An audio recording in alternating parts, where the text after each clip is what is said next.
喺我哋呢28年嚟咧，就發現咧，亦都有好多病人咧係試過晒好多治療，但係咧都係發現解決到唔到問題嘅。大家好，我係香港觸科矯形創辦人Elaine吳燕玲嘅。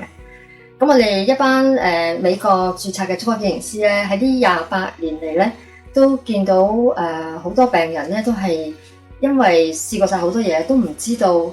原來隻腳偏差咧而導致佢呢個腳痛啊、膝頭哥痛啊，或者甚至腰痛嘅問題嘅。我記得一個個案咧就係一個物理治療師轉介嚟嘅病人嘅。咁佢咧就個轉介信就係話佢膝頭哥痛啦，個菠蘿蓋磨蝕咗啲軟骨，手落樓梯痛嘅。咁但係個病人嚟到嘅時候咧，其實佢就話我都唔知點解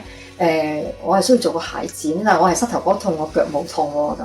咁所以其實咧係事實上好多人咧都唔係好理解咧，就係原來隻腳係我哋嘅地基啦。咁隻腳偏歪咗嘅時候咧，其實可以影響成個人樓上嗰啲嘅關節嘅，咁而導致到佢個關節出現問題啦，磨損到啲軟骨啦，咁就會令到佢膝頭哥痛咯。我發現真係好多人咧都唔係好知咩係觸科矯形啊咁樣。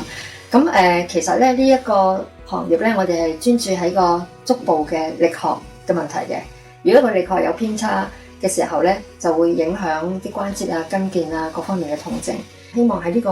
頻道入邊咧，係可以同大家分享一下多啲個案，咁等大家了解一下，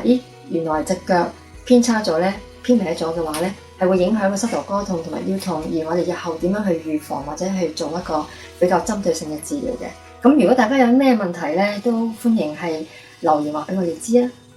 點讚關注，用專業守護你的每一步。